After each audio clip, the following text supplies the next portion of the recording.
ahora.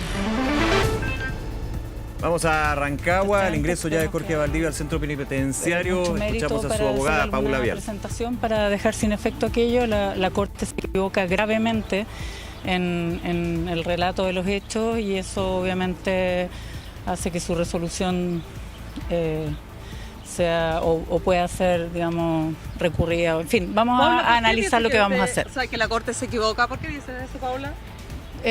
Porque en los términos de la resolución, cuando señala cuáles serían los factores, cómo habrían ocurrido los hechos, confunde las situaciones. Y eso significa que no está considerando las cosas tal cual. De todas formas, es probable, sí. Paula, ¿cómo está él de ánimo? Porque dicen de la ausencia de consentimiento, eso es una frase clave que se entregó ahí en la Corte de Apelaciones. ¿Cómo responde usted a eso? No, nosotros estamos muy tranquilos, sabemos, la Corte no tuvo la oportunidad como juez de garantía durante 3 jornadas, como ustedes vieron, ¿no? Más de 8 horas de analizar los antecedentes, como digo, además con errores, así que vamos a elegir los caminos que correspondan, ¿no es cierto?, para que se dé la oportunidad que corresponde de que efectivamente, atendiendo a los antecedentes que existan, se resuelva lo que corresponde. ¿Cómo está él de ánimo? Lo vimos bastante cabizbajo esta vez. Bueno, está bien, o sea, entrar a la cárcel no le gusta a nadie, pues, pero confiando en lo que podamos hacer desde el punto de vista legal. ¿Puede presentar un recurso de amparo? Es lo que vamos a estudiar. Es probable, pero es lo que vamos a estudiar y estamos trabajando en esa línea desde ya, así que en los próximos días seguramente vamos a tener novedades. ¿Considera que hubo una infracción a las garantías?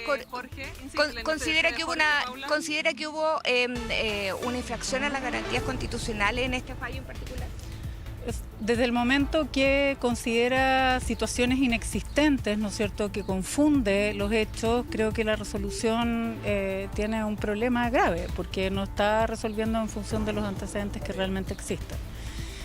Así que, pero lo vamos a estudiar con apuro, por cierto, porque está privado de libertad, pero con toda la detención que sea necesaria. Y en su oportunidad entonces vamos a ejercer las acciones que corresponden. Pero, Abogada, ¿por qué toman la determinación de llegar de manera voluntaria hasta acá? Porque me parece lo natural, él no tiene problema en entregarse, ¿no es cierto? No es necesario conducción policial ni nada por el estilo y que ha sido su comportamiento habitual. Nos parece una señal correcta, además, que él, dada la resolución de la Corte, comparezca de esta manera. Y es también lo que queremos instalar. No era necesaria una orden de detención, pero ya informamos al tribunal en todo caso de que hizo ingreso. Eso le iba a consultar. ¿Considera que fue exagerada esta orden de detención? Entiendo por lo que me dijeron que es habitual en el tribunal, así que no creo que haya algo personal ni mucho menos. Pero sí me parece que conforme a las garantías lo que corresponde cuando no hay antecedentes que permitan pensar que pueda incumplir una decisión judicial, lo lógico es que la oportunidad sea de hacerlo como en definitiva lo hicimos. Paula, ¿van a insistir entonces la inocencia de Jorge? O sea,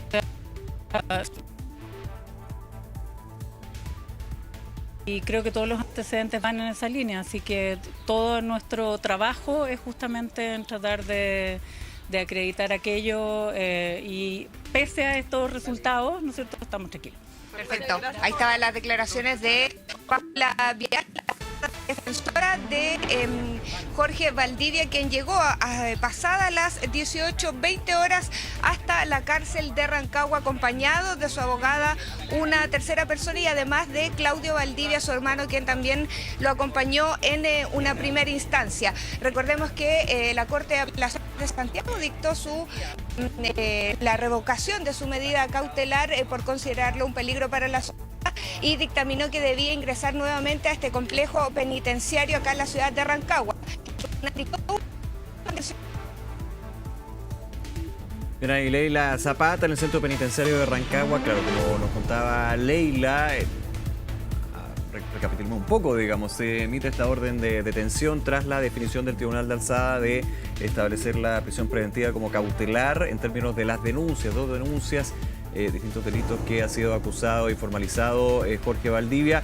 Carabineros había llegado al departamento que ocupa aquí en Santiago, estábamos con nuestro equipo justamente, pero por vía propia, he llevado con su abogada a Rancagua, Leila, y se entrega justamente a cumplir lo que es esta cautelar que se emitió aquí en Santiago. Así que claro, llegaba hace algunos minutos, unos 20, 25, 30 minutos, la CIP de Carabineros a su departamento en Santiago, pero él ya estaba en tránsito, digamos, en camino a el punto donde tú estás, ahí la cárcel de Rancagua, para entregarse.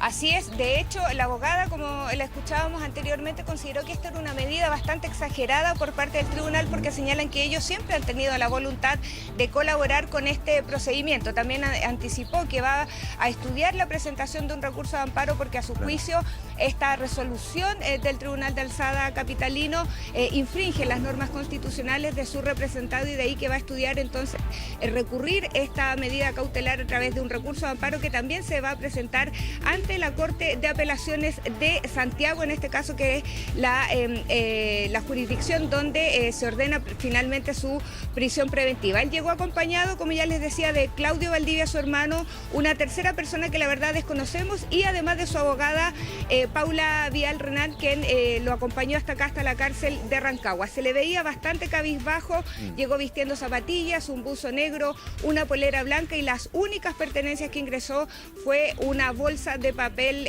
café con la que iban sus pertenencias personales. La abogada la acompañó hasta el acceso principal de la cárcel y, según nos han informado desde el interior, ya estaría en el hospital penitenciario para hacer la evaluación médica habitual que se hace para el ingreso de los imputados, y posteriormente va a ser derivado a uno de los a alguno de los módulos acá en la cárcel de Rancagua. Nos imaginamos que podría ser el mismo módulo 86 donde ya había estado cumpliendo anteriormente su medida cautelar. Bien, Leila Zapata desde la cárcel de Rancagua. Muchísimas gracias, Leila, por la información a esta hora en vivo. Que esté muy bien, nos vemos. Buenas tardes. Buenas tardes.